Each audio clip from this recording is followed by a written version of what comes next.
Today you're going to need a few props. You're going to need a furry friend. You're going to need to dig around in the T-Rex bin. You guys should have green and yellow bands in there. I think green is the more challenging, but you might have to experiment. So here we go. We'll get started. Shorts are on because the band tends to adhere to skin a little bit better. So Monday, if you followed along, you should have gotten a wicked ab workout. Those of you that completed the 5-6 minute challenge. So we'll do some more hip hammy stuff today. So to start, you're going to put it just up above your knees. Find your balance on one leg. You might want to make sure nothing is behind you. And you're going to start by driving that knee up and then back and pause and hold and out. Okay, you're going to end up doing that 10 times. You can pick up the speed a little bit as you get warmed up. Okay, you can also start to think about getting your arms involved. Think like you're running. So that's 4 for me.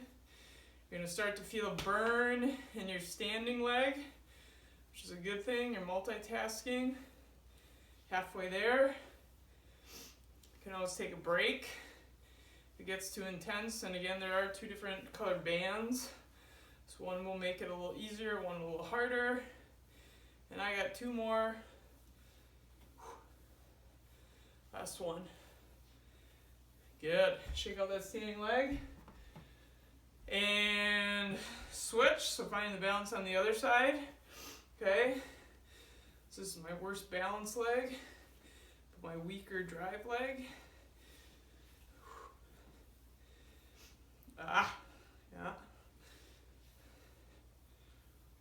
So you should feel it. Hip, glute, outside your hip.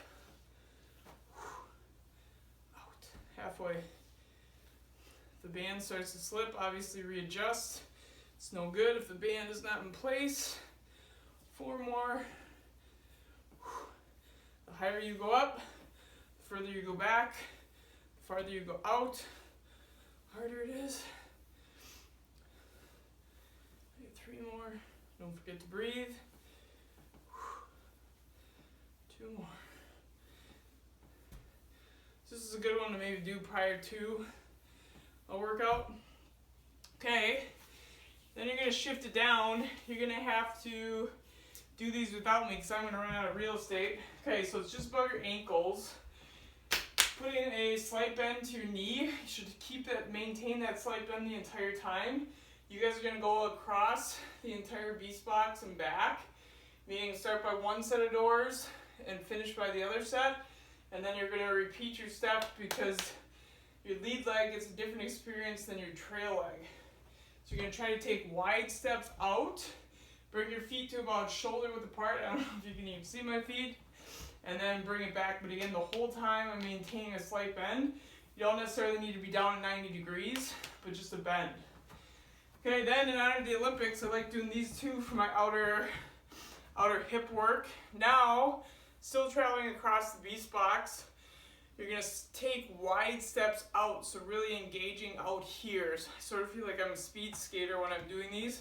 So you step wide, bring that toe to your heel, and up.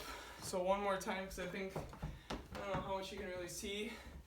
So you step out wide, try to have control versus speed, and all the way across the beast box. Okay, so that'll really get those legs burning if they're not burning already. Okay, then a challenge for those of you that do still want a little ab work. Grab a kettlebell today. I think I forgot to mention that.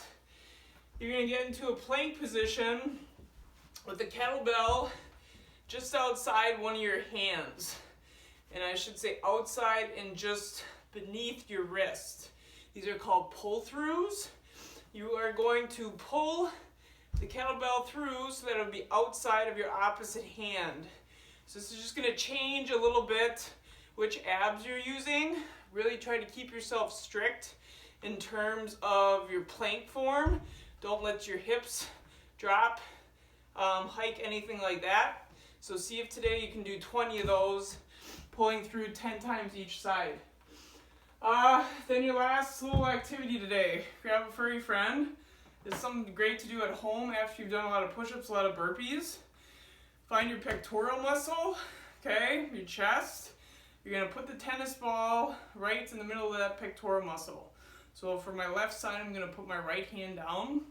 To give a little bit more pressure, I'm going to put my left hand right on top.